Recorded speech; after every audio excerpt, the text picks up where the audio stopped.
questions qu'on pose, le podcast.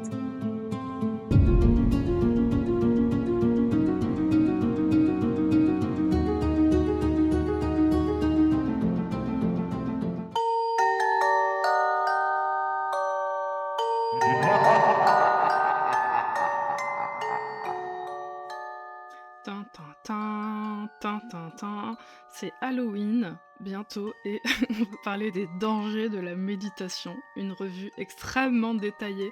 Je vous dis pas comment c'était long de lire tous ces articles. Donc je vous expliquais dans le dernier épisode que j'ai contrevenu à mes principes d'objectivité scientifique en cherchant spécifiquement toutes les études ou les articles qui descendraient en flèche la méditation.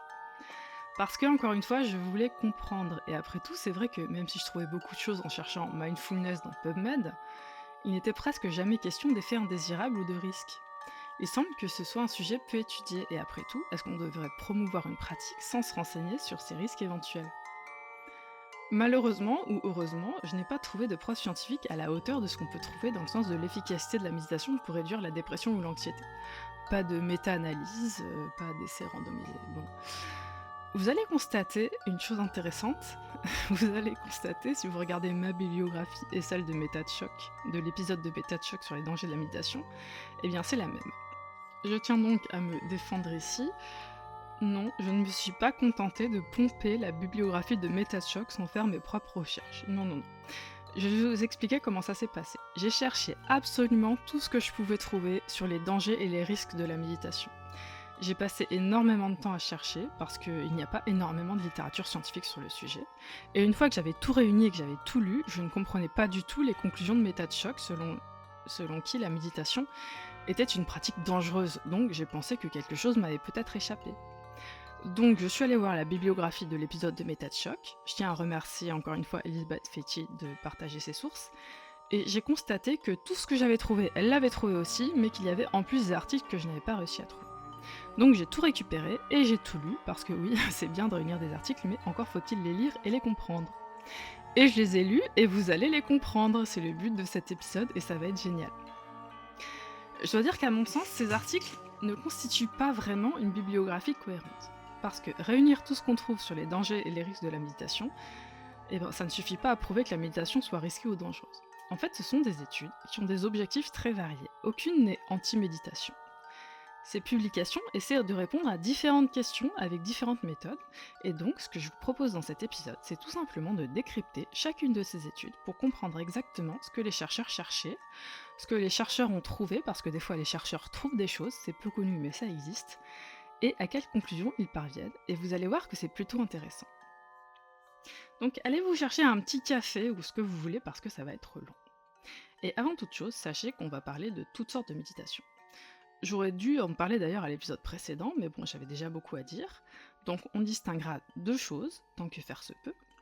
La méditation traditionnelle, selon les méthodes bouddhistes ou autres, et les interventions basées sur la méditation. Sans trop rentrer dans les détails, on évoquera en particulier deux types d'interventions très répandus, le MBSR et le MBCT. J'en ai parlé dans l'épisode précédent, mais je vais vous rappeler brièvement de quoi il s'agit.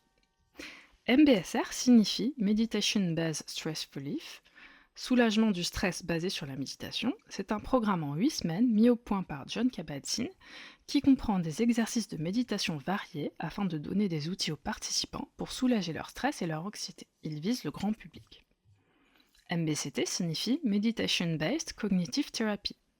Dérivé du MBSR, c'est destiné à des populations souffrant de dépression et ou de troubles anxieux. Donc le MBCT ressemble au MBSR, mais inclut également des outils destinés spécifiquement à réduire ces troubles, comme des techniques cognitives pour corriger les schémas de pensée dysfonctionnels, améliorer l'acceptation de soi et l'auto-indulgence, casser les ruminations mentales, etc. Il existe encore d'autres types de programmes, comme par exemple le MAPS qui est réservé aux adultes souffrant de TDAH. Je dois dire que j'ai assisté à la fois à un MBSR, un MBCT et un MAPS. Bref, je parlerai de MBI, Meditation Based Intervention. Mon anglais est vraiment pitoyable aujourd'hui, je sais pas ce que j'ai. Pour évoquer les interventions basées sur la méditation. Donc gardez à l'esprit que le MBCT et le MBSR font partie des MBI, interventions basées sur la méditation, mais il existe encore d'autres programmes de méditation. Allons-y pour les articles scientifiques.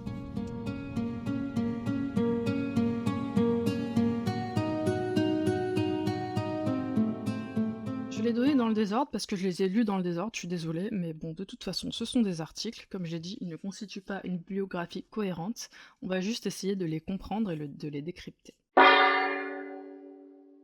Elle et collaborateurs publient dans PLOS ONE en 2017 une étude titrée comme suit: The Varieties of Contemplative Experience, a Mixed Method Study of Meditation-Related Challenges in Western Buddhists. En français, les variétés d'expériences contemplatives, une étude de méthode mixte sur les défis liés à la méditation chez les bouddhistes occidentaux. Cette étude vise à évaluer les effets négatifs de la méditation sur des personnes pratiquant de façon intensive selon des traditions bouddhistes. Je vais vous en faire un résumé très court, mais gardez à l'esprit que l'article est extrêmement long, j'insisterai jamais assez sur le temps que ça m'a pris de lire tout ça, et présente énormément de données. Les effets indésirables de la méditation sont listés dans une très longue liste qui est assez difficile à comprendre parce qu'il est notamment question d'expériences anormales, de changement de la perception de soi, de changement de la perception du temps et de l'espace et de changement de la perception tout court. Je ne sais pas dans quelle mesure toutes ces expériences sont pénibles ou indésirables. Il est aussi question de troubles cognitifs, d'anxiété, de douleurs physiques ou d'hallucinations. Néanmoins, un chiffre a fait trembler mes tas de chocs. 73% des participants à cette étude ont rapporté des troubles modérés à sévères, avec une durée médiane de 1 à 3 ans. 17% ont nécessité une hospitalisation et 17% ont eu des idées suicidaires. C'est terrifiant. Enfin, sauf si on veut bien considérer ce que cette étude étudie vraiment. Parce que ce n'est pas du tout une étude faite pour dénoncer les dangers de la méditation. Je vais vous expliquer quels sont ses objectifs, mais d'abord, expliquons ces fameux 73 et 17%. Parlons de l'échantillonnage. Et pour ça, je vous cite ce passage de l'étude elle-même, traduit par mes soins. Je cite: l'étude a délibérément échantillonné des méditants ayant vécu des expériences de méditation difficiles, souvent sous-déclarées. Ainsi, la fréquence d'expériences difficiles est un artefact d'échantillonnage et ne reflète pas la fréquence réelle parmi les méditants bouddhistes occidentaux. Fin de citation. Ça me semble assez clair, cette étude ne permet absolument pas de savoir dans quelle mesure la méditation peut apporter des expériences désagréables ou pénibles, contrairement à d'autres études que j'évoquerai tout à l'heure. J'ajoute que l'échantillon semble fait de personnes plutôt fragiles, puisque 32% souffrent d'antécédents psychiatriques et 43% déclarent avoir un vécu traumatique. Fragile par rapport à quoi, vous allez me dire? Ben, je sais pas trop, vu qu'il n'y a pas de groupe contrôle. Et oui, énorme problème méthodologique, on n'a rien à comparer. Autre problème, j'ai très attentivement lu la façon dont la causalité entre méditation et expérience difficile était établie par les auteurs. C'est plus que léger, ça repose principalement sur l'auto-attribution, c'est-à-dire sur le fait que le participant lui-même attribue ses difficultés à la méditation. Les auteurs ont ajouté d'autres critères, comme le fait que les symptômes disparaissent ou s'atténuent sans méditation, d'après toujours les méditants. C'est toujours selon l'expérience subjective du participant, il n'y a pas de validation clinique de cette attribution entre méditation et expérience désagréable. Enfin, je vous ferai remarquer qu'il n'est pas question ici de programmes encadrés type MBCT ou MBSR, mais de personnes ayant une pratique intensive selon des traditions bouddhistes. Il faut souligner que le type de méditation, l'intensité de la pratique et l'expérience des participants étaient très variables. Attention, je ne dis pas que cette étude est sans intérêt. Elle est sans intérêt pour savoir si la méditation est une pratique dangereuse, mais ce n'est pas son objectif. Alors, quel est son objectif ? Dans l'introduction, qui est très intéressante, les auteurs évoquent longuement les enseignements bouddhistes décrivant des expériences difficiles chez les méditants. C'est intéressant parce que, comme ils le soulignent eux-mêmes, la société occidentale, qui a emprunté de nombreux outils de la tradition bouddhiste pour importer la méditation en Occident et mettre au point, entre autres, le MBCT et le MBSR, ne parle généralement de cette pratique que sous l'angle de la sérénité, du bien-être. Vous avez vu que même le collectif No Fake Med parlait de techniques de détente. Tandis que les bouddhistes eux-mêmes reconnaissent que la méditation peut apporter des expériences difficiles, pénibles, voire douloureuses. Cette étude se propose de tenter d'apporter un éclairage sur cet aspect. Pour autant, il serait totalement absurde de conclure de cette étude que la méditation est dangereuse. D'ailleurs, il est absurde également de prétendre que la méditation n'apporterait que des expériences positives ou neutres. Il est évident que quand on médite, on expérimente parfois des émotions pénibles, l'ennui étant bien sûr le premier qui vient à l'esprit. Les auteurs suggèrent donc, non pas de ne pas méditer, mais un meilleur accompagnement dans la pratique, bien que leurs données n'ayant pas trouvé formellement que ça servait à quelque chose. Étude suivante. Unpleasant Meditation-Related Experience in a Regular Modulator. Bon, ayez pitié de moi et de mon accent, je vais vous lire directement les titres traduits en français. Donc Schlosser et collaborateurs dans PLOS ONE en 2019, expériences désagréables liées à la méditation chez les méditants réguliers, prévalence, facteurs et considérations conceptuelles. On a ici une étude observationnelle qui consiste en gros en un questionnaire qui demande aux participants s'ils ont eu des expériences pénibles qu'ils attribueraient à la méditation. C'était le cas pour 25% d'entre eux. Alors, petite parenthèse, je trouve que 25% c'est très peu. Si vous me demandiez, je fais partie de ces 25% sans aucune hésitation. L'attribution, en tout cas des difficultés à la méditation dans cette étude est entièrement subjective. Il n'y a aucune donnée sur les facteurs de risque préexistants comme les antécédents psychiatriques. Il n'y a pas de groupe de contrôle. Néanmoins, les auteurs ont réussi à identifier des facteurs de risque. La notion de risque étant très relative ici, puisque je vous rappelle qu'on parle d'expériences difficiles, ce qui est très large, ça va d'une légère anxiété à la crise de panique, en passant par l'altération du sens de soi. Je vous les liste tout de même.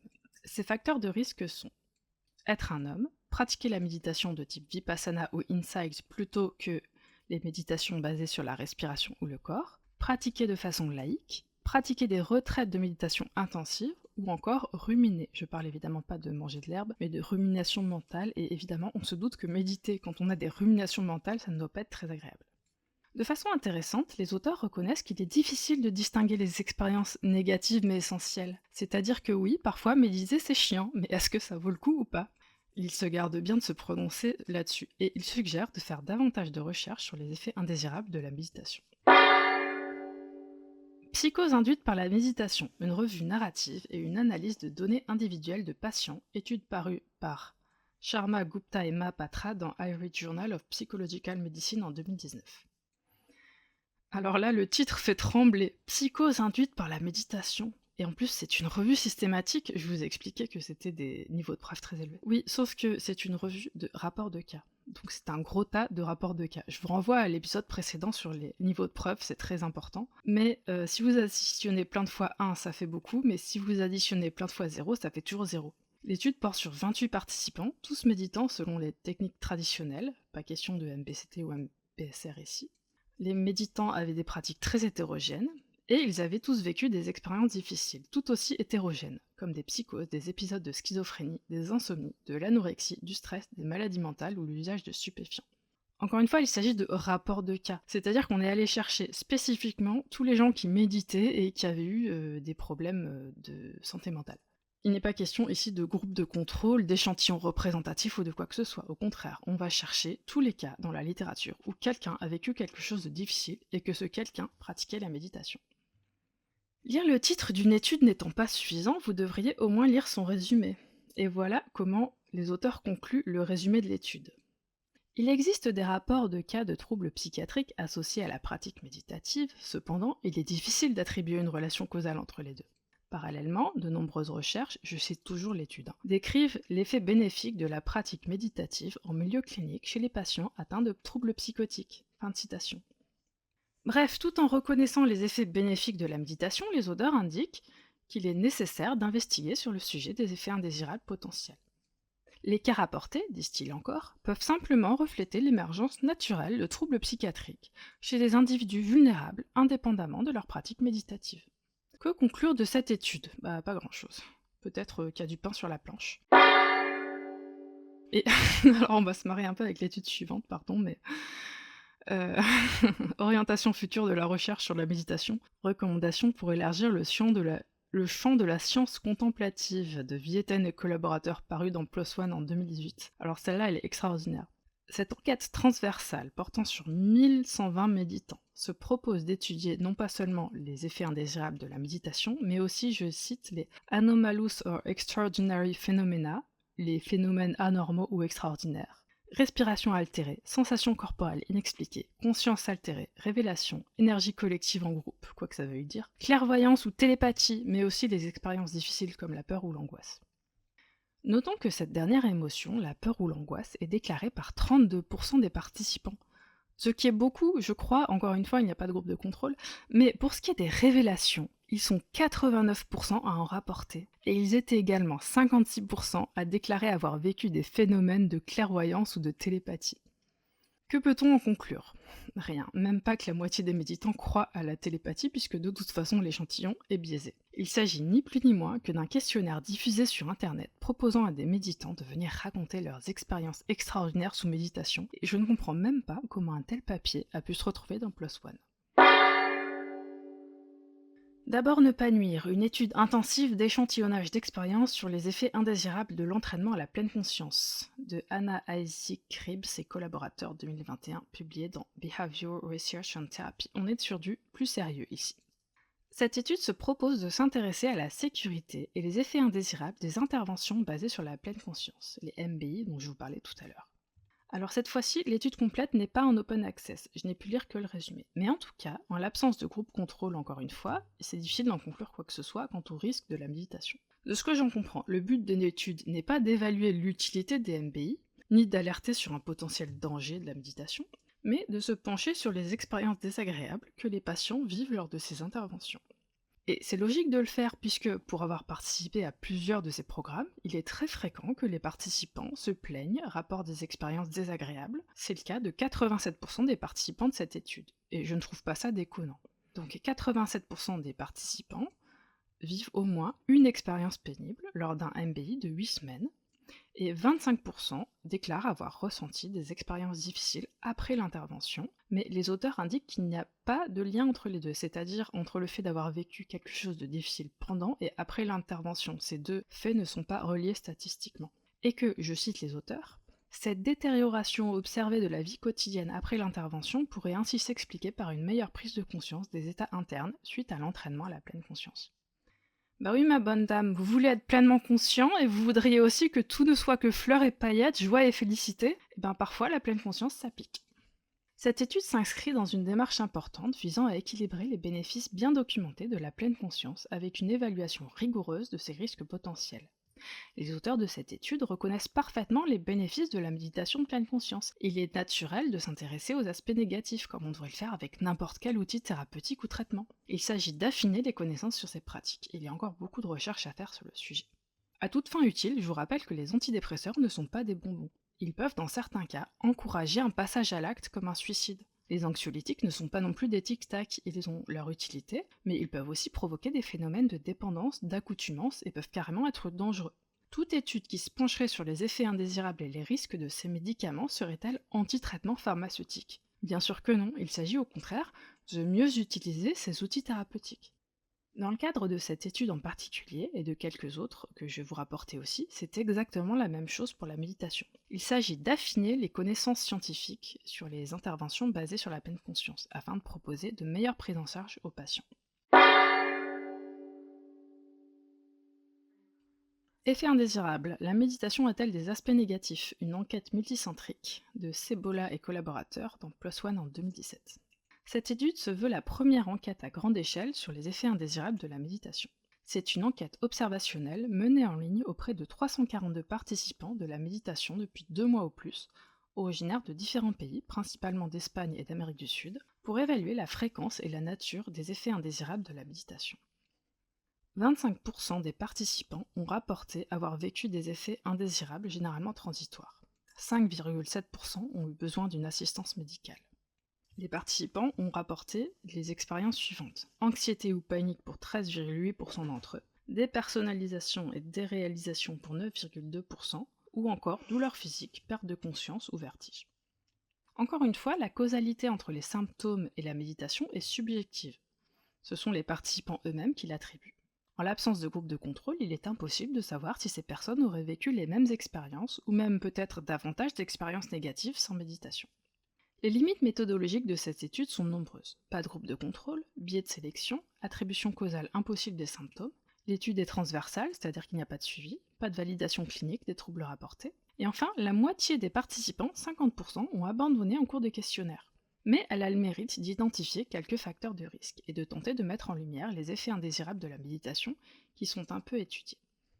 Risque étant encore une fois à relativiser puisqu'on ne parle pas forcément de choses graves, mais de toutes sortes d'expériences négatives, des plus bénignes aux plus embêtantes. Ces facteurs de risque sont des sessions longues de plus de 20 minutes, la pratique individuelle plutôt qu'en groupe, la méditation de concentration focalisée plutôt que la méditation de conscience corporelle.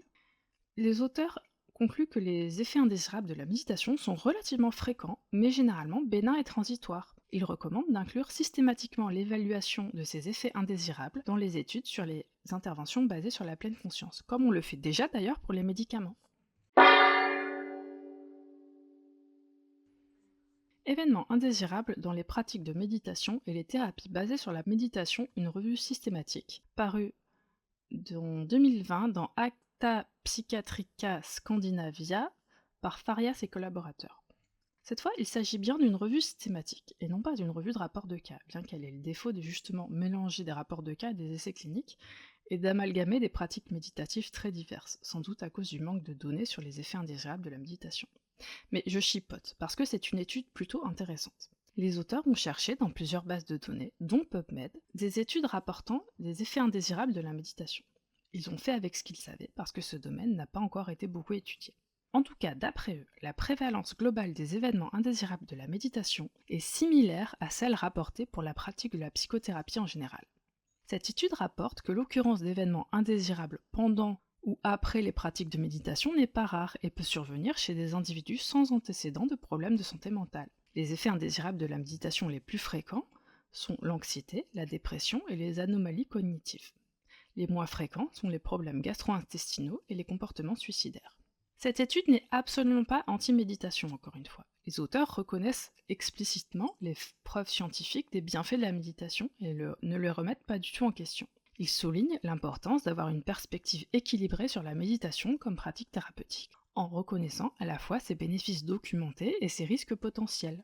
Ils soulignent qu'il n'existe pas d'évaluation standardisée des événements indésirables dans le domaine de la méditation, contrairement à d'autres domaines thérapeutiques. Or, n'importe quel outil thérapeutique doit être évalué selon ses bénéfices, mais aussi selon ses effets indésirables et risques potentiels. Britton et collaborateurs ont publié en 2021 Définition et mesure des effets indésirables liés à la méditation dans les programmes de pleine conscience, paru dans Clinical Psychological Science. C'est sans doute grâce aux études précédemment citées qui conseillent d'évaluer les effets indésirables de la méditation que cette étude a vu le jour, puisqu'elle présente une avancée méthodologique importante pour mesurer systématiquement ces effets.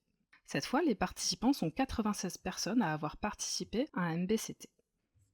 83% d'entre eux ont rapporté au moins un effet secondaire et 58% un effet secondaire indésirable. Sans groupe de contrôle, il est difficile de conclure quoi que ce soit sur de potentiels dangers de la méditation, mais ce n'est pas le but des auteurs, qui alertent notamment sur le fait que les participants au MBI ne sont pas assez informés sur les expériences déplaisantes qui peuvent survenir lors de ces programmes. De plus, leurs résultats indiquent que les effets indésirables sont similaires à ceux observés dans la psychothérapie en général. Les auteurs recommandent aux intervenants d'être plus transparents et réalistes sur les effets possibles de la méditation et suggèrent d'identifier les individus à risque élevé, comme les personnes ayant vécu des traumatismes, afin de maximiser les bénéfices de ces interventions et de minimiser les risques. Ils plaident pour que la méditation soit traitée comme toute intervention clinique sérieuse, avec des protocoles de sécurité, une évaluation systématique des effets et une formation appropriée pour les instructeurs. Cette étude s'inscrit dans le cadre de la légitimation scientifique des interventions basées sur la méditation par la rigueur méthodologique, amélioration de la qualité des interventions, protection des participants vulnérables, communication et transparence afin de respecter au mieux le consentement éclairé des participants. Selon les auteurs, la méditation est une intervention thérapeutique puissante qui mérite d'être pratiquée avec le même professionnalisme et les mêmes précautions que toute autre approche clinique efficace. Goldberg et collaborateurs ont publié en 2022 Prévalence des effets indésirables liés à la méditation dans un échantillon de population aux États-Unis, dans Psychothérapie Research. Et oui, c'est le même Goldberg qui avait mené la gigantesque méta-analyse dont je vous ai parlé à l'épisode précédent, et qui établissait l'efficacité de la méditation, notamment pour lutter contre l'anxiété, la douleur chronique et le tabagisme. Cette étude reprend le questionnaire développé par les auteurs de l'étude de Britton et collaborateurs dont je viens de vous parler, et s'inscrit dans la même démarche d'évaluer les effets indésirables de la méditation afin d'améliorer la qualité des interventions basées sur la pleine conscience. Elle valide et affine les résultats de cette même étude, tout en révélant également que les effets indésirables de la méditation peuvent survenir même chez des personnes qui débutent ou qui ont une pratique limitée de la méditation. Cette recherche ne disqualifie pas la méditation, mais établit que les effets indésirables sont normaux et fréquents, qu'ils peuvent toucher tout type de pratiquants, pas seulement les cas extrêmes, et qu'une approche transparente et informée est nécessaire. Les auteurs reconnaissent encore une fois explicitement les bienfaits de la méditation, qu'ils ont d'ailleurs participé à démontrer avec la méta-analyse de 2018. Néanmoins, ces bénéfices doivent être équilibrés avec une conscience des effets indésirables. L'étude renforce l'appel à traiter la méditation comme toute intervention thérapeutique, avec professionnalisme, transparence et précautions appropriées. Enfin, la dernière étude dont je vous parlais, c'est une étude très complexe et très technique. Relation différentielle entre les méthodes de méditation et les expériences psychotiques et mystiques. Donc c'est une étude assez longue, très technique, qui tente d'établir des corrélations entre certaines formes de pratiques méditatives et certains événements, comme des expériences psychotiques ou mystiques. Alors attention, il ne s'agit pas ici exactement d'effets indésirables, je vais m'expliquer. Alors, la faiblesse majeure de cette étude, c'est qu'elle ne peut pas vraiment établir de causalité entre les techniques méditatives et les expériences psychotiques et mystiques, ce que les auteurs reconnaissent explicitement. Encore une fois, c'est une étude observationnelle, donc il n'y a pas de groupe contrôle. Les mesures sont subjectives et l'échantillon n'est pas représentatif. Néanmoins, cette étude est loin d'être inutile puisque les auteurs ont réussi à établir des corrélations entre certains événements psychiques et certains types de méditation. Écoutez bien. Les auteurs ont utilisé une méthodologie d'une étude précédente, Nash et collaborateurs, pour classer 50 techniques de méditation en 3 catégories. Donc les 3 catégories de méditation sont les suivantes. Méthode dirigée vers le vide, visant un état vide sans contenu phénoménologique. Deuxième technique de méditation, enfin deuxième catégorie de technique de méditation. Méthode cognitive dirigée, visant un état cognitif amélioré avec focus attentionnel. Et méthode affective dirigée, visant un état émotionnel rehaussé. Donc vous voyez, c'est assez technique. Et ensuite, après avoir classé donc ces 50 techniques de méditation dans ces 3 catégories, les auteurs ont recherché des corrélations entre ces 3 catégories de méditation et les expériences psychotiques.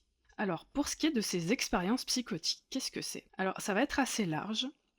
Ça va être par exemple des hallucinations visuelles ou auditives. Ça va être des idées délirantes, des idées de référence, comme par exemple le questionnaire comprenait des questions de type « Avez-vous l'impression que les choses dans les magazines ou à la télé sont écrites spécialement pour vous ?» Ou encore « Avez-vous parfois l'impression qu'un sosie a pris la place d'un membre de votre famille ou d'un ami ?» C'est un item qui corrèle avec des expériences mystiques. Ou encore des questions du type « Vos pensées ont-elles déjà été si vives que vous vous inquiétiez que d'autres personnes puissent les entendre ?» C'est dans la catégorie des troubles de la pensée. Ou parfois, une pensée passagère me semble si réelle qu'elle m'effraie. Donc voilà pour ce qu'ils appellent des expériences psychotiques. Alors, un point important. Toutes ces expériences sont mesurées sur un continuum. Avoir quelques expériences de ce type ne signifie pas être cliniquement psychotique.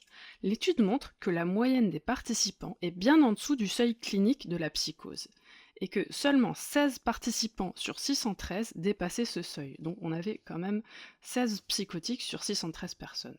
Bon, encore une fois, est-ce que c'est beaucoup ou peu? Je ne sais pas, puisqu'il n'y a pas de courbe de contrôle. Il faut savoir aussi que plus de 25% de la population générale rapporte au moins une expérience de ce type dans sa vie. De plus, l'étude se concentre sur la fréquence plutôt que sur la détresse causée par ces expériences. C'est pour ça que je disais que ce n'est pas exactement une étude sur les effets indésirables. Dans le contexte de l'étude, ces expériences psychotiques ne sont pas nécessairement pathologiques, elles peuvent refléter des états de conscience modifiés qui, dans certains contextes spirituels ou méditatifs, peuvent même être recherchés et vécus positivement. En tout cas, voici les résultats de cette étude. Les méthodes dirigées vers le vide sont statistiquement corrélées aux expériences psychotiques. Les méthodes cognitives dirigées sont négativement corrélées aux expériences psychotiques et les méthodes affectives dirigées ne sont pas corrélées aux expériences psychotiques. Donc ça veut dire que les gens qui pratiquent des méthodes dirigées vers le vide ont davantage de probabilité de vivre des expériences psychotiques, tandis que les gens qui pratiquent des méthodes cognitives dirigées ont moins de probabilité d'en vivre. Il est à noter que les participants choisissent eux-mêmes le type de méditation qu'ils pratiquent, et l'étude identifie 2 motivations principales qu'ont les participants pour méditer. D'un côté, l'exploration spirituelle associée aux méthodes dirigées vers le vide, et de l'autre côté, la santé, le bien-être, plutôt associée aux méthodes cognitives dirigées. Donc, il n'est pas évident d'établir une causalité dans ce contexte, puisque les méthodes cognitives dirigées pourraient avoir un effet protecteur contre les expériences psychotiques, mais il est également possible que les participants connaissent moins d'expériences psychotiques parce que, par exemple, ils prendraient davantage soin de leur santé mentale, ou pour d'autres raisons. De même que les pratiquants des méthodes dirigées vers le vide pourraient être en recherche d'expériences psychotiques ou pourraient être déjà plus sensibles à ce type d'expérience. Et il est difficile d'affirmer que c'est leur pratique de méditation qui est directement la cause de cette fréquence d'expériences psychotiques, même si évidemment c'est possible. Donc voilà pour l'étude de Palmer. Vous voyez que c'est assez complexe et que c'est très technique et que ça peut pas se résumer à la méditation est dangereuse. Ce qui est dangereux à mon avis, c'est plutôt de faire ce genre de raccourci sans comprendre les études auxquelles on se réfère.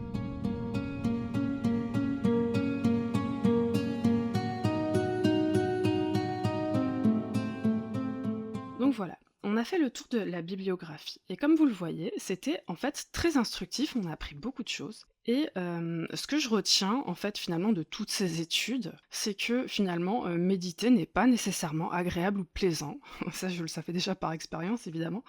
Méditer ne protège pas des expériences désagréables. Ça, c'est très important à comprendre avant de méditer si on a envie de vivre cette expérience. Méditer ne supprime pas les douleurs du corps à un instant T, ne supprime pas les émotions négatives, mais au contraire, ça les fait vivre pleinement. La pleine conscience, c'est aussi la pleine conscience de nos douleurs, de nos angoisses, de tout ce qu'on vit aussi d'ailleurs quand on ne médite pas, et que parfois on s'efforce d'ignorer, ou qu'on arrive parfois à oublier momentanément en se réfugiant dans les activités du quotidien, ou voire dans des stratégies de fuite comme les addictions.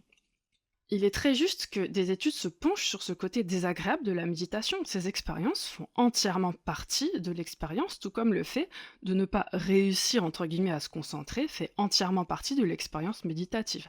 Mais ça, je vais en reparler dans les prochains épisodes.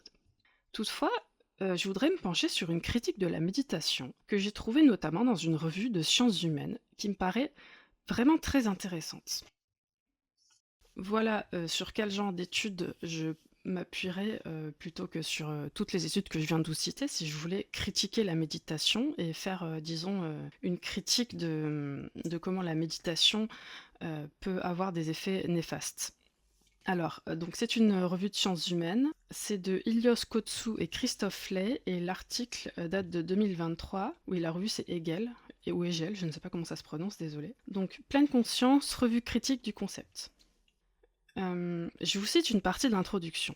La méditation de pleine conscience fait l'objet d'innombrables publications scientifiques qui attestent de ses bienfaits dans les champs de la santé, tant mentale que physique. À titre d'exemple, la recherche a testé son utilité pour les désordres psychiatriques, l'anxiété, l'évitement des rechutes dépressives, l'anxiété sociale, la douleur chronique ou la dépendance. La mindfulness a montré un effet positif sur les marqueurs biologiques du stress. Elle diminue la fatigue et améliore la qualité de vie des patients atteints de cancer. Donc, évidemment, pour chaque affirmation, les auteurs citent des références scientifiques, et vous voyez que ce n'est pas un article anti-méditation, c'est un article critique. Donc, un peu plus loin, les auteurs déplorent. Je cite. Dans un contexte culturel où la croissance personnelle est devenue une valeur centrale et est encouragée à travers une multitude de méthodes, le succès de la méditation n'est-il pas fondamentalement ambigu? Il peut donner l'impression que la méditation de pleine conscience est bénéfique pour tout le monde, sans qu'aucun domaine de la société n'y résiste, et ce, au risque de ne respecter ni les exigences de prudence et de rigueur nécessaires à la démarche scientifique, ni les exigences éthiques relatives à cette pratique. Fin de citation. Ensuite, les auteurs vont détailler 5 points critiques de la méditation, ou plutôt de comment la méditation est utilisée en Occident. Premier point, le manque de définition. Donc, j'en ai parlé ici et là quand je vous ai résumé les résultats de ces différentes recherches sur les effets indésirables de la méditation. Certains de ces articles portent sur des pratiques de méditation très diverses. Les pratiques sont hétérogènes, du coup les résultats le sont aussi, parfois c'est difficile à interpréter. Donc les auteurs de cet article rappellent qu'il n'existe pas une méditation, mais que ce terme recouvre de nombreuses pratiques très différentes les unes des autres, qu'il conviendrait de ne pas amalgamer au risque que ça pose de sérieux problèmes méthodologiques dans le champ de la recherche. C'est d'ailleurs le cas de quelques études dont je vous ai parlé. Ce qui les amène au deuxième point, les problèmes méthodologiques.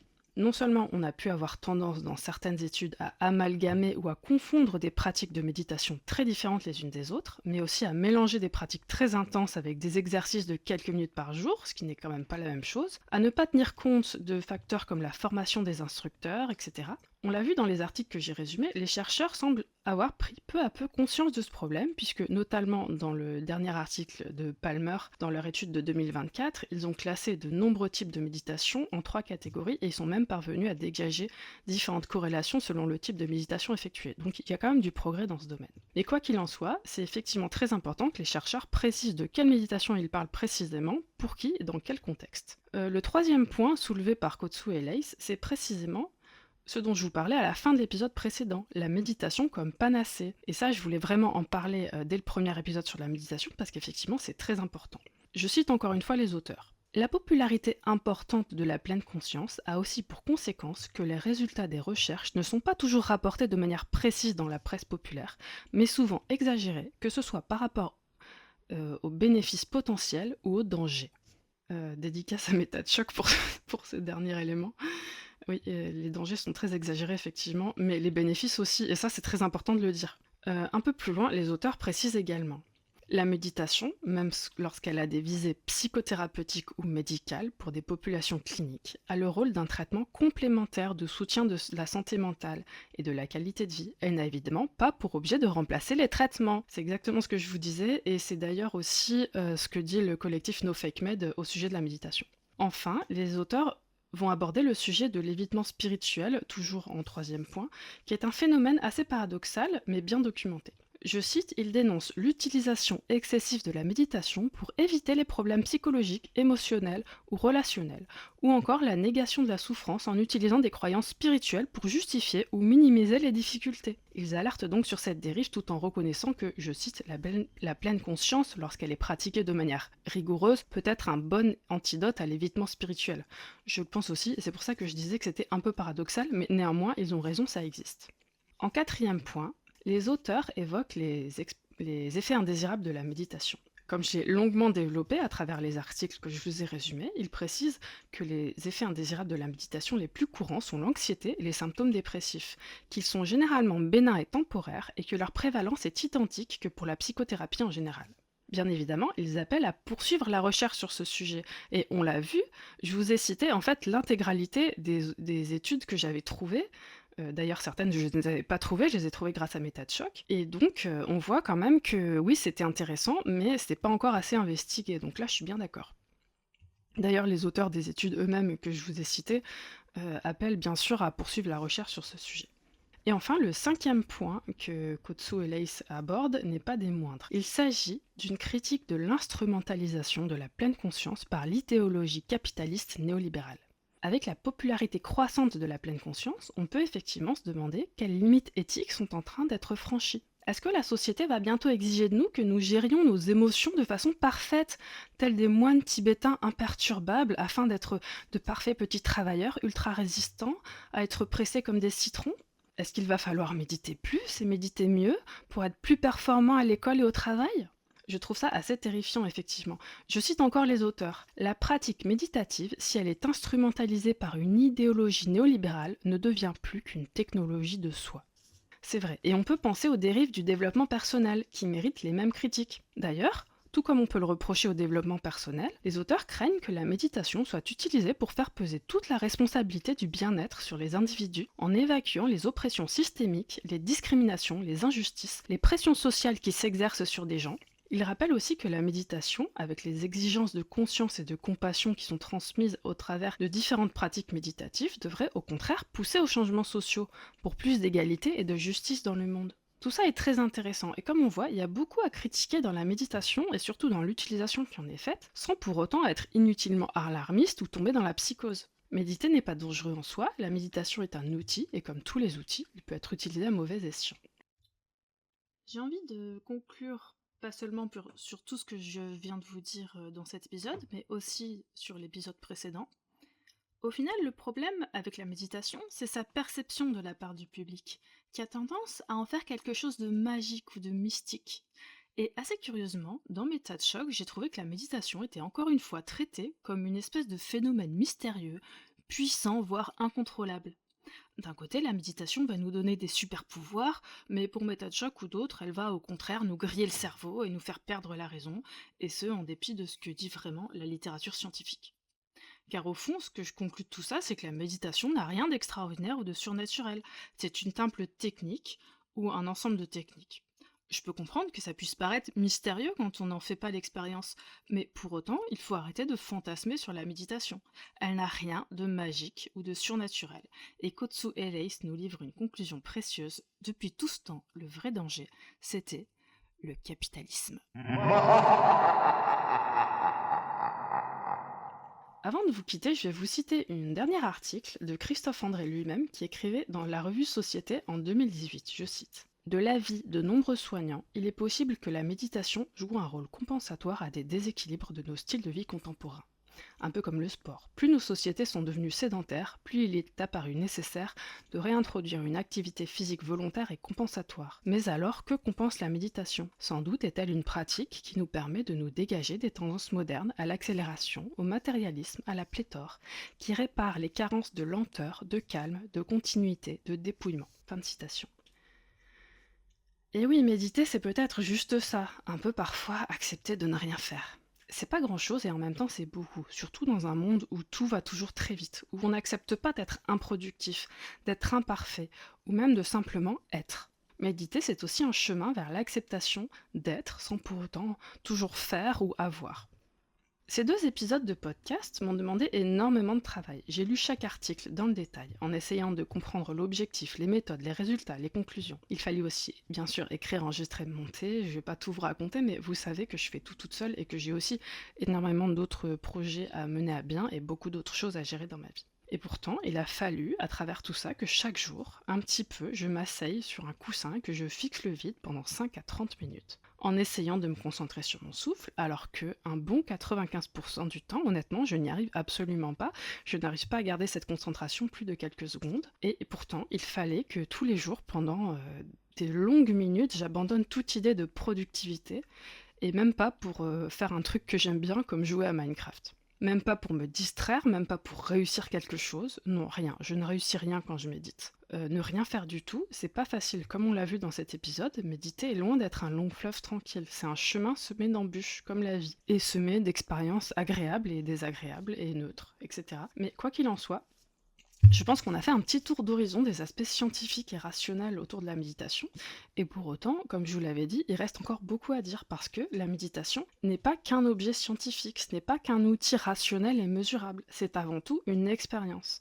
Et je pense que ce serait une erreur de ma part de n'en parler que sous l'angle scientifique. Donc, dans l'épisode suivant, je vais vous proposer de simplement échanger autour de l'expérience. Je vais vous raconter un peu plus qu'est-ce que méditer. Je pense que ça vous intéressera aussi si vous méditez également, parce que c'est toujours intéressant de partager nos expériences. Qu'est-ce qui se passe quand on médite? Qu'est-ce que ça change? Je vous ai dit que 95% du temps, quand je méditais, je n'étais pas concentrée. Et qu'est-ce qui se passe pourtant? Qu'est-ce qui se passe quand même, etc.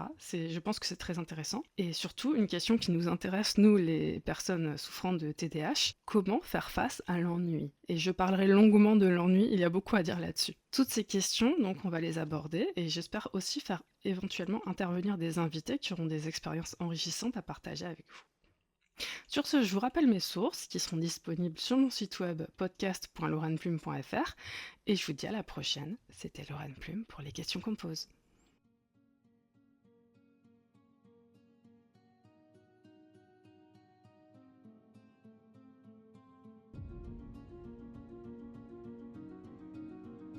Oh, j'allais oublier, merci à Darkwood pour la musique comme d'habitude, et vous avez également entendu Come Out and Play de Darren Curtis.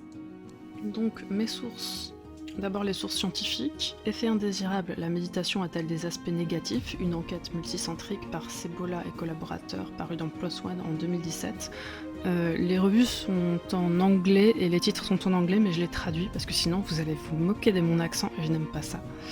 Les variétés d'expériences contemplatives, une étude des méthodes mixtes sur les défis liés à la méditation chez les bouddhistes occidentaux par Lyndall Fisher et collaborateurs dans PLOS ONE en 2017. Orientation future de la recherche sur la méditation, recommandations pour élargir le champ de la science contemplative par Vieten et collaborateurs dans PLOS ONE en 2018. Expériences désagréables liées à la méditation chez des méditants réguliers, prévalence, facteurs et considérations conceptuelles de Schlosser en 2019 dans PLOS ONE. Psychose induite par la méditation, une revue narrative et une analyse de données individuelles de patients, étude parue dans Irish Journal of Psychological Medicine par Gupta et collaborateurs. Événements indésirables dans les pratiques de méditation et les thérapies basées sur la méditation, une revue systématique par Farias Maradi et collaborateurs dans Acta Psychiatrica Scandinavia en 2020. Définition et mesure des effets indésirables liés à la méditation dans les programmes de pleine conscience, paru dans Clinical Psychological Science par Britton et collaborateurs en 2021. D'abord ne pas nuire, une étude intensive d'échantillonnage d'expériences sur les effets indésirables de l'entraînement à la pleine conscience par Anna Isaac Ribbs et collaborateurs dans Behavior Research and Therapy en 2021. Vous voyez que vous vous moquez de mon accent. Prévalence des effets indésirables liés à la méditation dans un échantillon de population aux États-Unis dans Psychotherapy Research par Goldberg et collaborateurs dans Journal of the Society for Psychotherapy Research. Donc ça c'était en 2022. Relation différentielle entre les méthodes de méditation et les expériences psychotiques et mystiques par Palmer et collaborateurs dans PLOS ONE en 2024. Ensuite pour les revues de sciences humaines, on a donc En pleine conscience, revue critique du concept dans Hegel en 2023 par Ilios Kotsou et Christophe Leys. Et enfin, Christophe André a signé dans Études en 2018, Méditation, médecine et neurosciences. Voilà pour les sources, elles seront disponibles sur mon site web laureneplume.fr et je vous dis à la prochaine.